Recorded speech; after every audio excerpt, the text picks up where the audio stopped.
ስማርት ፖሊስ ስቴሽን አገልግሎቱ የፖሊስን ሰርቪስ ወደ ዲጂታላይዝ የማድረግ እና ህብረተሰቡ በነጻነት ወይንም ምንም አይነት ጫና ሳይደርስበት በቀላሉ የሚፈልገውን መረጃ የወንጀል ኬዝ ሊሆን ይችላል፣ የተለያዩ አክሲደንቶች ሊሆኑ ይችላሉ፣ ትራፊክ ኬዝ ሊሆን ይችላል። እነዚህን ኬዞች በቀላሉ ለፖሊስ ማድረስና መድረስ የሚችልበትን ስርዓት ነው የፈጠርነው።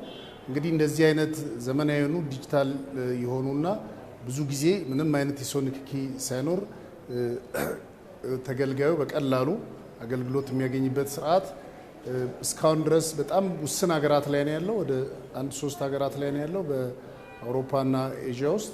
ከዛ ውጪ ይሄኛው ኢትዮጵያ በአፍሪካ የመጀመሪያው ነው። እንዳጠቃላይ ደግሞ ሲታይ በስማርት ፖሊስ ስቴሽን የአራተኛው ኢትዮጵያ ውስጥ የተከፈተ ነው ማለት ነው። ለዚህ ይሄ የፖሊስን ስራ በከፍተኛ ደረጃ ያሳድጋል። አንደኛ የፖሊስን ስራ ላይ ኤፊሺየንሲውን በከፍተኛ ደረጃ ይጨምራል።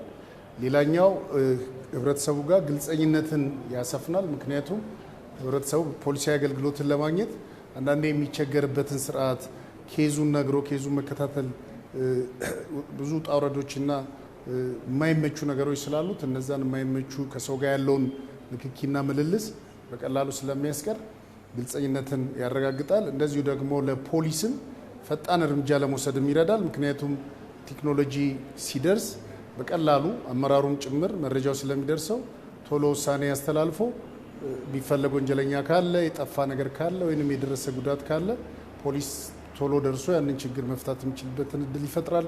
እንደዚሁ ደግሞ የወንጀል መከላከል ስራችንን የወንጀል ምርመራ ስራችንን በከፍተኛ ደረጃ ያሳድጋል።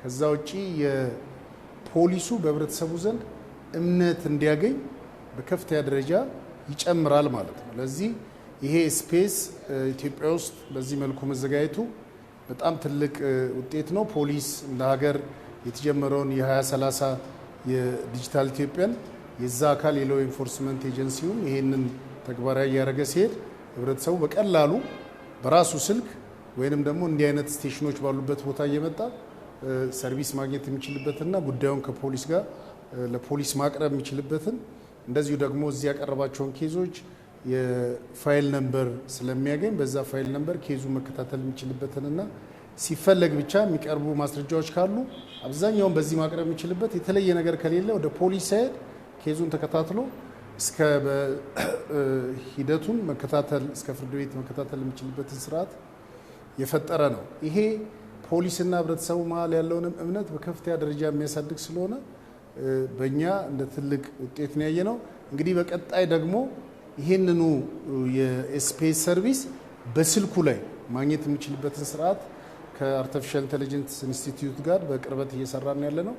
በዛ አረጋግጠን ስንሄድ እዚህም ደግሞ መምጣት ሳይጠበቅበት በቀላሉ ከስልኩ ላይ እነዚህ ነገሮች ማግኘት የሚችልበት ስርዓት አለ።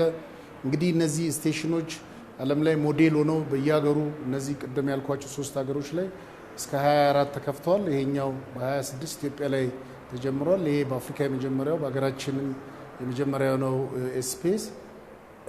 በትልቁ ደግሞ በተለይ ግለሰቦች የተለየ መረጃ ይዘው ወይንም ጉዳያቸውን ለኃላፊ መንገድ ሲፈልጉ በቀላሉ እዚህ መጥተው ኃላፊን ላይቭ እያገኙ በቀላሉ ጉዳያቸውን ለኃላፊዎች ማስረዳት የሚችሉበትን እድልም ጭምር የፈጠረ ነውና ይሄ ለሀገራችን ትልቅ ብስራት ነው።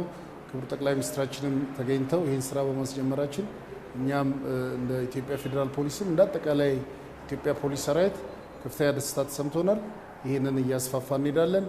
እንደሚታወቀው ከ1 ዓመት በፊትም የኤኤፍፒ አፕን አስተዋውቀን አሁን ላይ ከፍተኛ ቁጥር ያለው የህብረተሰብ ክፍል እየተጠቀመ ነው ያለው።